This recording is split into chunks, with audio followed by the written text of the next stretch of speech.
طلع البدر علينا من ثنيات الوداع وجب الشكر علينا ما دعا لله داع طلع البدر علينا من ثنيات الوداع وجب الشكر علينا ما دعا لله داع.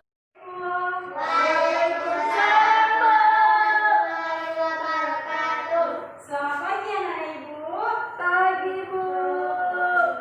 Nah kalau ibu bilang apa kabar hari ini, anak-anak ibu bilang alhamdulillah, luar biasa, dahsyat, Allahu Akbar, ceria, keep smile. Ngerti? Nah apa kabar hari ini? Alhamdulillah, luar biasa, dahsyat, Allahu Akbar, ceria, keep smile. Oke, sebelum kita mulai, kita baca doa dulu ya. Ya Bu.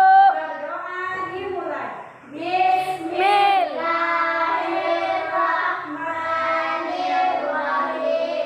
Rabbi zidni ilman warzuqni fahman. Allah tambahlah ilmuku dan berilah aku faham yang baik. Amin. Alhamdulillah ya Bu. Nah, mana ibu mau tanya, siapa yang tadi malam belajar? Ayo tunjuk tangan. Nah, berarti pada belajar ya, bagus. Ibu mau tanya, hari ini kita belajar apa ya? SKI, ya tentang apa?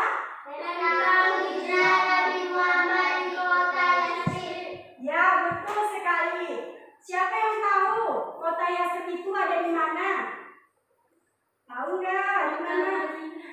Iya, kota Yasrib itu ya sekarang disebut dengan kota Madinah. Nah, ini apa yang ibu pegang? Peta. Nah, di sini letak kota Yasrib. Di sini letak kota Mekah. Dan di sini letak kota Taif. Jadi Nabi Muhammad itu awal mulanya itu tinggal di Mekah. Kemudian Nabi Muhammad pindah ke Yasrib. Nah, perpindahan itu disebut apakah? Ayo, disebut apa perpindahan itu? Dari satu tempat ke tempat yang lain disebut dengan apa? Ayo, judulnya saja sudah ada, tenang. Hijrah. Iya, betul sekali. Jadi hijrah itu adalah berpindah dari satu tempat ke tempat yang lain. Oke, kira-kira siapa yang tahu ya kenapa apa alasan Nabi Muhammad pindah? Kenapa tidak menetap saja di Mekah? Ayo, siapa yang tahu apa faktornya yang menyebabkan Nabi Muhammad itu pindah ke Yasrib? Ayo, siapa yang tahu? Ya, siapa yang tahu? Nah, ayo baca. Ada yang tahu? Ada yang tahu? Padahal ada di buku. Tengok pada halaman 2. Nah, faktor-faktor yang menyebabkan Rasulullah untuk hijrah dari Mekah ke Madinah itu yang pertama adanya siksaan dari kaum Quraisy. Ya, pada saat itu Nabi Muhammad itu diancam akan dibunuh oleh kaum Quraisy karena Nabi Muhammad menyiarkan dakwahnya ke Mekah. Nah, makanya kaum Quraisy itu tidak suka dengan Nabi Muhammad dan ingin berencana untuk membunuh Nabi Muhammad. Itu sebab dan alasan Nabi Muhammad kenapa pindah ke Yasrib. Yang kedua, ya, wafatnya istri dan paman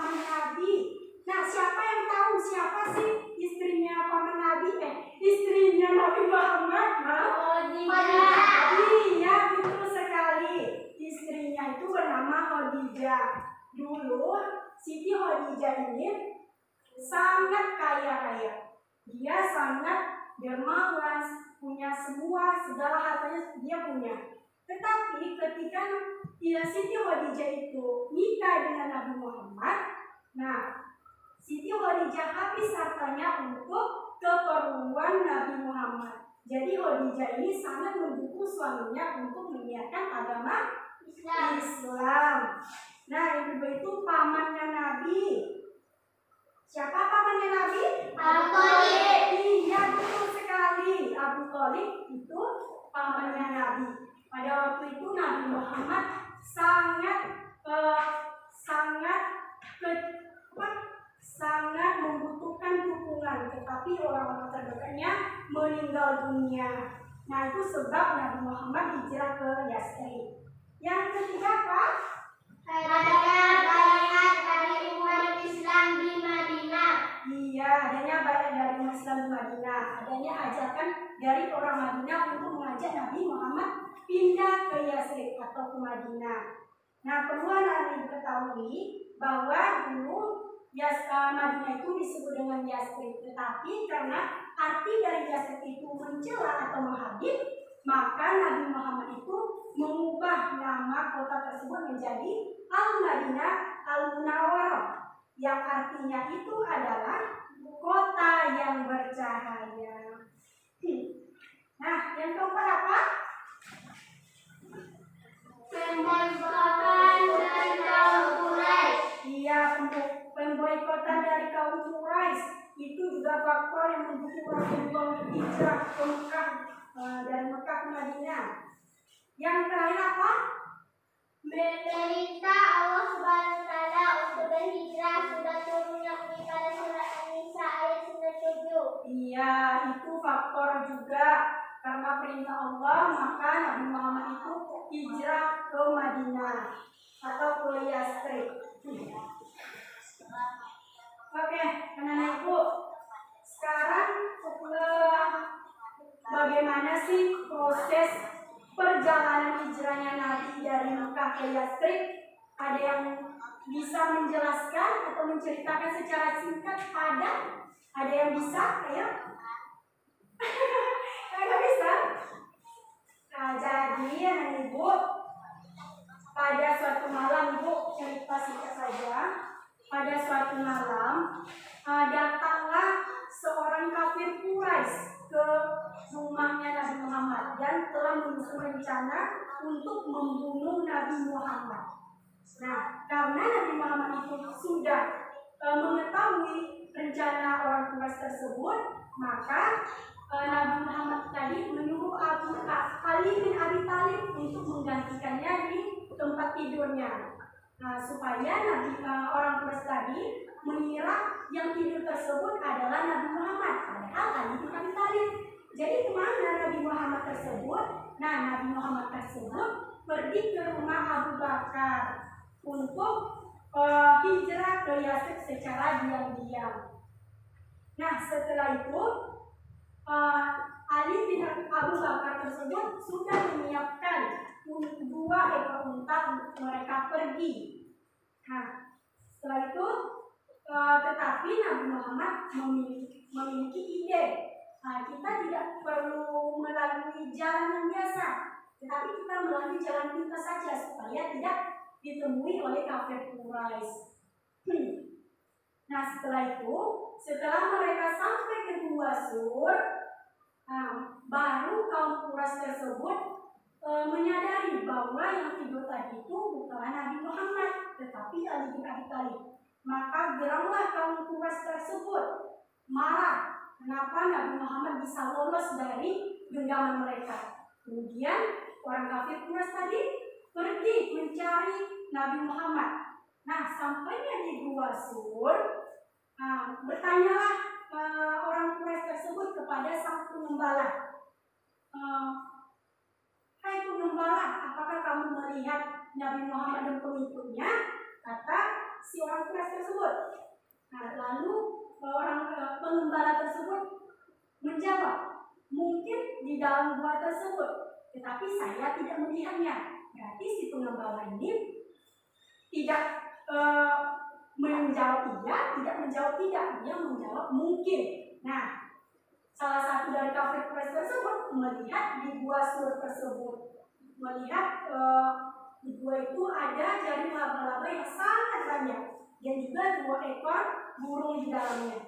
Maka berpikirlah orang Quraisy tersebut, tidak mungkin ada orang di dalamnya, kata orang Quraisy tersebut. Maka orang Quraisy tersebut pergi dari gua tersebut karena mereka yakin tidak akan mungkin di dalamnya ada orang, tidak mungkin ada di dalamnya Nabi Muhammad dan juga Abu Bakar.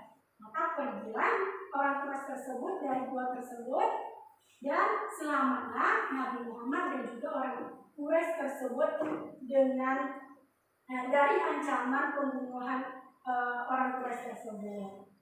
Nah, hari selanjutnya datanglah putri dari Abu Bakar. Siapa nama putri Abu Bakar? Ya, siapa yang nama putri Abu Bakar? Pada hari ketiga, Asma putri Abu Bakar datang menemui Abu Bakar dan juga Nabi Muhammad untuk membawa bekal untuk perjalanan mereka. Setelah Asma sampai ke Gua Sur dan membawa makanan, lalu Nabi Muhammad dan juga Abu Bakar langsung pergi ke Yastrib dengan melalui jalan pintas lagi, yaitu mereka menuju Tihama, daerah dekat Laut Merah. Siang malam Nabi Muhammad dan juga Abu Bakar berjalan tanpa mengenal lelah, putus asa, dan sangat bersemangat untuk bertemu dengan orang Madinah atau orang Yastrib. Nah, kemudian setelah sampai di kota Yastrib, Nabi Muhammad disambut oleh orang Yastrib tersebut. Oke, anak ibu, sampai di sini ibu ingin membagi kelompok. Nah, membagi kelompok. Gimana cara baginya? Peroleh sini atau sini? Ya, nah yang depan ini kelompok merah, kelompok 1, dan yang di belakang kelompok 2, kelompok kuning. Oke, yang kelompok merah, diskusikanlah tentang bagaimana atau bagaimana apa tantangan atau halangan yang dilalui oleh Nabi Muhammad ke Yastrib. Oke? Halangan atau tantangan apa saja? Ya. Anak bermain. Kalau yang kelompok kuning, boleh duduk berdekatan. Boleh duduk.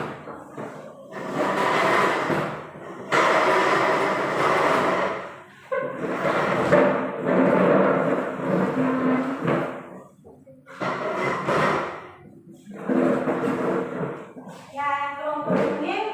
Nah, kalian jelaskan atau diskusikan bagaimana sambutan orang Yastrib terhadap kedatangan Nabi Muhammad.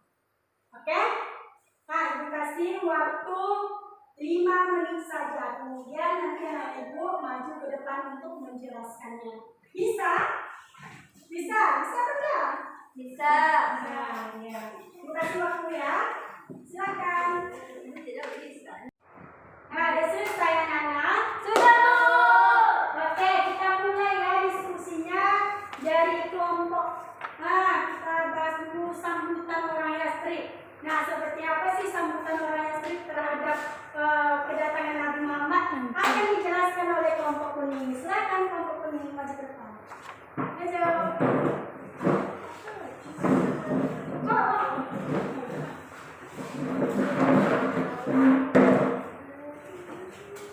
Oke. Asa dan Asila akan menjelaskan bagaimana sambutan orang Yastrib terhadap kedatangan Nabi Muhammad. Oke, silakan.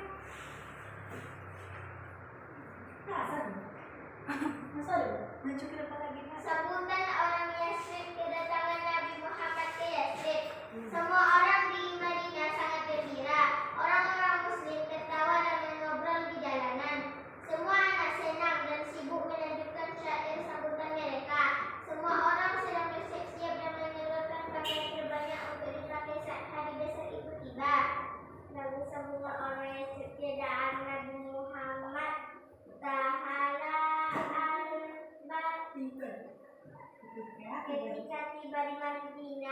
banyak orang yang meminta Rasulullah untuk di rumahnya, namun Rasulullah membiarkan untuknya memilih rumah tinggal berhenti di sebuah rumah punya dua anak yatim, Syal dan Syuhaib bin Ahmad. Disitulah Rasulullah tinggal di masjid pertama di Madinah. Ya, tepuk tangan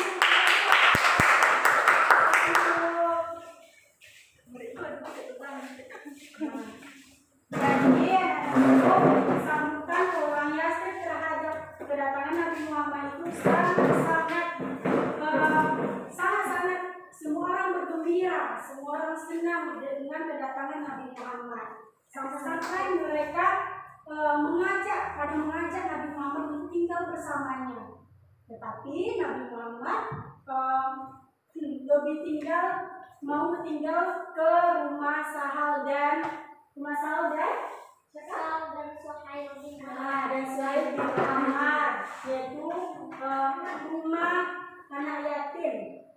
Dan lalu kemudian Nabi Muhammad itu membangun masjid pertama di Madinah. Oke, anak-anak ibu, ada lagu penyambutan dari orang Yasrib. Nah, itu ada teksnya, mari kita nyanyi bersama-sama. Oke? Oke, Bu. Ya. Ya, 1, 2, 3.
Kelompok 1, kelompok merah, yaitu tantangan apa saja sih yang dilalui oleh Nabi Muhammad ketika berhijrah. Oke, silakan kelompok 1.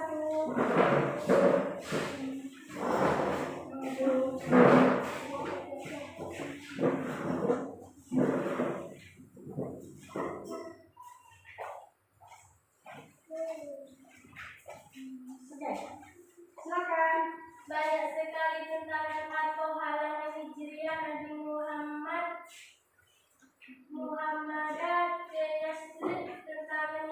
Tentangannya yaitu menghina, ancaman dan siksaan terhadap Nabi Muhammad SAW. 2. Menghina, ancaman dan siksaan terhadap pengikut Rasulullah SAW. 3. Wujudkan harta, kedudukan dan wanita. 4. Menjenguk Nabi untuk bertukar sesembahan. 5. Membujuk dan memprovokasi Abu Thalib. 6. Menghasut masyarakat Mekah. 7. Pemasingan dan pemboikotan Bani Hashim dan Bani Muthalib. 8. Mempengaruhi pimpinan negara untuk menolak kehadiran Islam atau orang Islam. Ya, tepuk tangan untuk kelompok 1. Nah, betul sekali yang dikatakan oleh kelompok 1 bahwa Nabi Muhammad hijrah ke Yasrib itu tidaklah mudah. Banyak sekali rintangan yang dilalui. Nah, salah satunya itu ancaman dari kaum Quraisy terhadap dirinya, ancaman dari kaum Quraisy terhadap pengikutnya, terus bujukan harta, kedudukan, pokoknya banyak halangan dan rintangan yang dilalui oleh Nabi Muhammad. Tapi apa respon Nabi Muhammad? Nabi Muhammad tetap semangat, tetap dan tidak pantang menyerah, tidak putus asa terhadap dakwahnya, terhadap tujuan yang akan tercapainya. Oke, jadi anak-anak ibu, bagaimana sih pandangan Islam terhadap kata hijrah? Jadi hijrah itu seperti yang kita ketahui bahwa hijrah adalah berpindah dari satu tempat ke tempat yang lain. Itu bisa juga dengan berpindah dari perilaku yang buruk, yang tidak baik menjadi perilaku yang baik. Jadi anak-anak ibu, kita bisa mengambil hikmahnya. Kita harus berhijrah. Misalnya anak-anak ibu masih malas belajar, menjadi rajin belajar itu merupakan hijrah, berpindah atau berubah dari yang buruk ke yang baik. Oke anak-anak ibu, sampai di sini apakah ada pertanyaan dari kisah hijrahnya Nabi tadi? Ada atau tidak? Kalau kita pergi sekolah itu hijrah, Bu. Dari rumah. Apa? Ada atau tidak? Tidak. Kalau tidak kita lanjutkan. Tanya. Dari ke sekolah itu hijrah, Bu. Kalau tidak, berarti mari kita simpulkan pelajaran kita pada hari ini. Bahwa pengertian hijrah apa tadi? Ayo, pengertian hijrah Berpindah dari satu tempat ke tempat yang lain. Terus sebab-sebab hijrahnya Rasulullah, faktor-faktornya apa? karena orang Mekah itu Iya, sama Quraisy, bahwa istrinya Muhammad dan kamunya. Ada yang dari umat Islam. Iya, apa lagi? Ikutnya dari kaum Quraisy. Dari Allah Subhanahu Wa Taala kita hijrah sudah turun yakni pada surat An-Nisa ayat 9. Ya, betul sekali. Ingat ya, karena itu sebab Nabi Muhammad hijrah ke Yastrib. Nah, selanjutnya yang tadi tantangan yang dilalui oleh Nabi Muhammad apa saja? Ya, cepat kita lihat.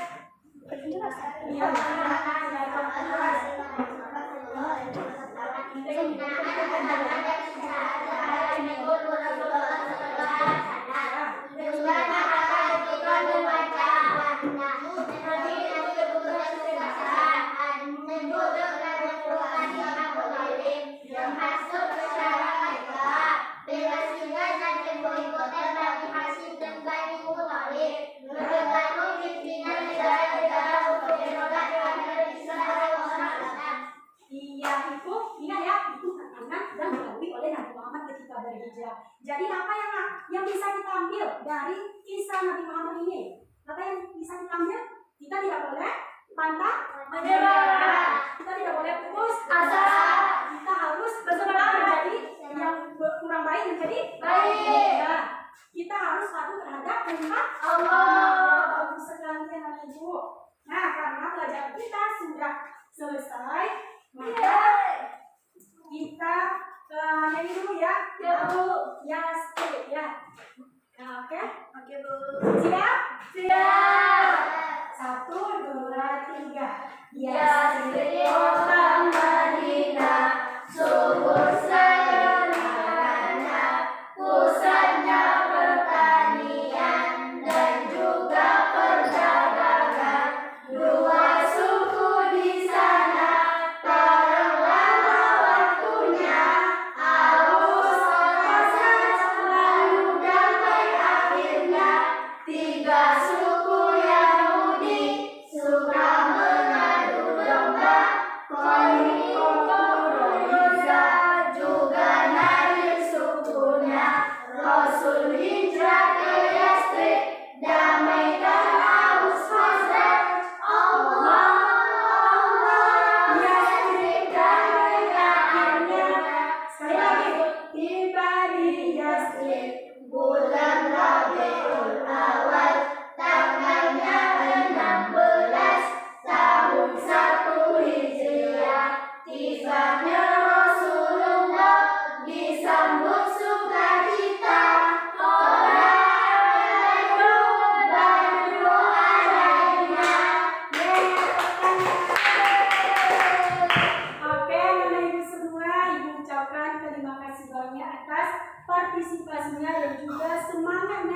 belajar hari ini.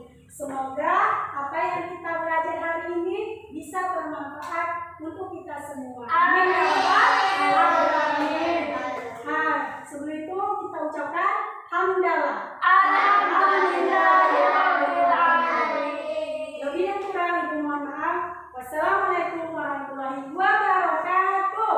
Waalaikumsalam warahmatullahi wabarakatuh. It's my life.